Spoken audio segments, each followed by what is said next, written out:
Hi hello അസ്സാം വലൈക്കും. അപ്പോൾ ഇന്നത്തെ വീഡിയോയിലേക്ക് എല്ലാവർക്കും സ്വാഗതം. അപ്പോൾ ഞാൻ ഇന്നതാ ചപ്പാത്തിയാണ് ബ്രേക്ക്ഫാസ്റ്റിന്. അപ്പോൾ അതിലേക്ക് മുട്ടക്കറി ഉണ്ടാക്കാമെന്നാണ് കരുതിയത് കേട്ടോ. അപ്പോൾ മുട്ടക്കറിക്ക് വേണ്ടിയിട്ട് ഞാനിവിടെ ഒരു ഉള്ളി എടുത്തിട്ട് നന്നായിട്ട് അരിഞ്ഞിട്ട് വഴറ്റി കൊടുക്കുന്നുണ്ട് കേട്ടോ.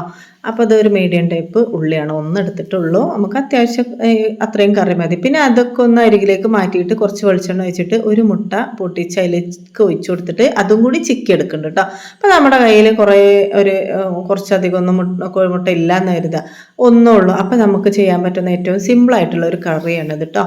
പിന്നെ അതിലേക്ക് മസാല എന്ന് പറഞ്ഞാൽ നമ്മുടെ മഞ്ഞൾപ്പൊടി, മുളക് പൊടി, മല്ലിപ്പൊടി, പെരുംജീരകപ്പൊടി, ഇറച്ചി മസാല, പിന്നെ ഗരം മസാല ഇത്രയും ചേർത്തിട്ട് നന്നായിട്ട് വഴറ്റി കൊടുക്കുക. അത് നല്ലോണം എണ്ണയിൽ മൂത്ത് വരുമ്പോൾ ഒരു തക്കാളി, അതും ഒരു മീഡിയം ടൈപ്പ് തക്കാളിയാണ് കേട്ടോ, അതും കൂടി നന്നായിട്ട് അരച്ചിട്ട് ഞാനാണ് ചേർത്തിട്ടുള്ളത്. നിങ്ങൾക്ക് വേണമെങ്കിൽ ആ ഉള്ളിയും കൂടി വഴറ്റിയത് ഒന്ന് അരച്ച് പേസ്റ്റ് ആക്കിയാൽ ചിലപ്പം ഉള്ളി കടിക്കാൻ ഇഷ്ടമില്ലാത്തവർക്ക് അങ്ങനെയും ചെയ്യാം കേട്ടോ. പിന്നെ ആവശ്യത്തിന് ഉപ്പും വെള്ളവും ഒക്കെ ഒഴിച്ചിട്ട് നന്നായിട്ട് ഒന്ന് തിള വരണം. ആ തിളയിലാണ് നമ്മുടെ കറി ഇവിടെ സെറ്റ് ആവുന്നത് കേട്ടോ. കറിവേപ്പില മല്ലിയിലൊക്കെ ഉണ്ടെങ്കിൽ അതും കൂടി ഇട്ട് കൊടുക്കുക. അപ്പോൾ നമ്മുടെ കറി ഇവിടെ റെഡി ആയിട്ടുണ്ട്. വെള്ളപ്പോ ചപ്പാത്തിയോ എന്തിനു വേണമെങ്കിലും ഇത് കഴിക്കാം കേട്ടോ. അപ്പോൾ അടുത്ത വീഡിയോ ആയിട്ട് വീണ്ടും വരുന്നവർക്കും ബൈ.